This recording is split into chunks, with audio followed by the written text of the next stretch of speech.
Commençons par le cancer qui est gouverné par la lune, ce luminaire qui est associé à nos émotions, à notre imagination, notre psyché même. C'est tout le principe nourricier, maternel, la capacité de donner aussi. Et évidemment, tout associé au cycle, hein, parce que si on regarde la lune, elle est changeante. Comment la lune amène ce mouvement-là à l'intérieur de nous, très associé à nos humeurs. D'ailleurs, elle reste 2 jours et demi par signe, alors elle est très changeante elle-même. Et elle est beaucoup associée à nos besoins fondamentaux. Souvent, quand je parle aux gens, quand je fais une lecture de charte, je vais parler aux gens de leur lune, c'est toujours qui tu es à l'intérieur. Qu'est-ce que tu es quand tu fermes les portes et que tu tombes vraiment juste toi avec toi-même et tu es complètement confortable, que personne ne te regarde. Alors, à ce moment-là, on tombe dans notre lune à nous. Et voilà. Et qui parle du signe du cancer? Ben, justement, on va associer toutes ces caractéristiques-là au signe du cancer. Et chez le cancer, on va retrouver une certaine sensibilité, un très grand monde émotionnel. Les cancers, c'est vraiment des signes qui sont comme des éponges. Ils ressentent beaucoup l'énergie des gens autour, parfois trop. Il faut d'ailleurs qu'ils apprennent à se couper de ce trop-plein-là, souvent. Ils ont une empathie naturelle. De tous les signes d'eau, je trouve que c'est le signe qui est le plus intuitif d'une certaine façon.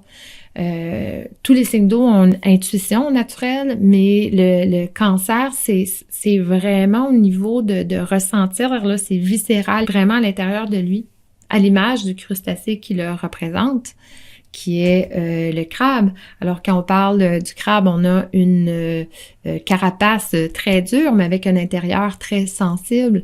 Et c'est souvent difficile pour les natifs du cancer de trouver cet équilibre-là entre protection et cette tendance aussi, non seulement à se protéger, mais à vouloir protéger les gens, parce qu'on dirait qu'ils ressentent toujours comme le pire qui va arriver, ou je ressens facilement les autres, alors je peux ressentir des menaces. Alors, non, là, tu sais, il faut prendre soin, il faut protéger. Alors, je vais parfois exercer un contrôle. Des fois, le contrôle peut être un peu trop fort, mais le but, souvent, chez le cancer, c'est de protéger les autres et de se protéger. Ça fait partie de sa nature profonde.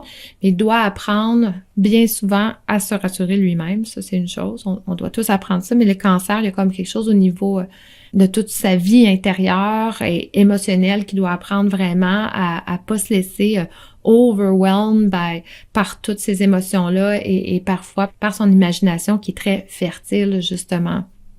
Pour moi, le cancer, c'est les gens qui ont tellement le cœur sur la main, toujours prêts à aider l'autre, à prendre soin. Lorsqu'ils sont bien centrés dans leur signe et qu'ils sont capables justement de jongler avec tout ça, ils gardent leur cœur de jeunesse, ou ils aiment s'amuser, ou ils nous ramènent un peu le côté kid à l'intérieur de nous, pas nécessairement comme le ferait le lion qui est plus joueur, mais peut-être plus par nostalgie. Qu'est-ce qui était confortable? Oh mon Dieu, quand j'étais enfant, on écoutait des films en mangeant du popcorn puis des M&M, là, tu sais, il y a comme quelque chose là-dedans de plus doux qu'avec le lion nécessairement. Fait que c'est le cœur d'enfant qui se rappelle de ses souvenirs. Et d'ailleurs, la saison du cancer nous ramène là un peu dans notre sensibilité, dans notre besoin de connexion avec la famille, nos proches, nos amis. D'ailleurs, c'est beaucoup associé, évidemment, ça lance l'été. On peut entendre mon chien derrière. Et d'ailleurs, la saison du cancer, c'est un peu ça, hein?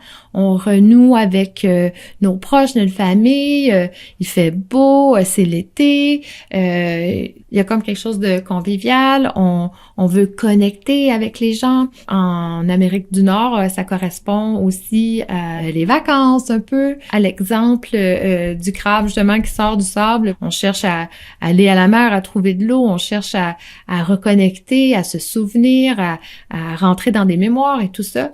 Alors, il y a comme quelque chose de très doux. Non, mais les cancers, Vous êtes tous des romantiques. Il y a toujours chez les natifs du cancer ce côté un peu féerique de monde imaginaire, un peu chevaleresque. En tout cas, moi, j'adore les cancers pour ça. C'est vraiment, il y a comme quelque chose là de avoir sur le cœur vraiment un code d'honneur et de vraiment rassembler les gens autour de ça.